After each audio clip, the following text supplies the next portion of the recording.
We're going to talk about managing within the community the activity feed and creating some groups. So let's start with the activity feed.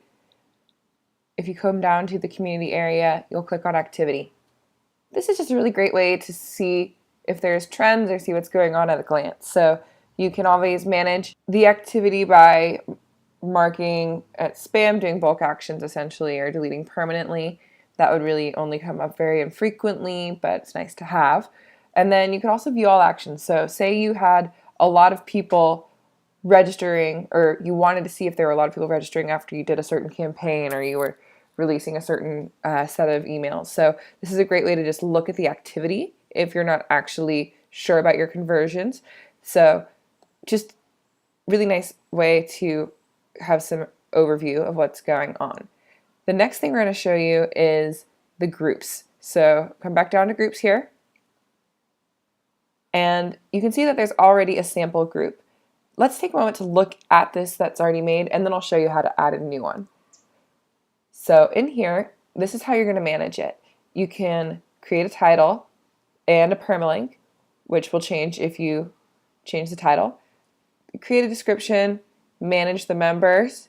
You can manually add members if you would like, or create roles to members that exist. And then you can adjust the settings, whether it's private or hidden or public, and then who has the rights to invite people to the group. I actually think that the group function is a great way to motivate people who may not be ready to join a membership but are interested in a class. It's kind of that middle area where you can keep people engaged and give them that community, and then maybe start to bring them over into the membership area through a nurture sequence or through some limited content that only they're getting in a private group, for example. Let's see what it's like to add a group though. I'm clicking add new. You can add it here from the main area. So sample group number 2, another group description. So we'll create the group, and then we can adjust those settings for the first time, right? Whether it's public, private, hidden, who can do what. Here's where you get to upload a photo and a cover image. And you guys kind of get the idea here. So drop your file, select it, or go to the next step, come back for it later, and then you can create a cover image as well. So there is a suggested dimension here, and it really does look best when you do that. Press finish, and you now have another sample group.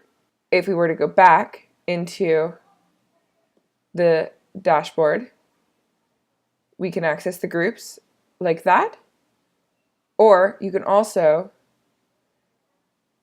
access the group from this top right here if you don't want to go back to the main dashboard.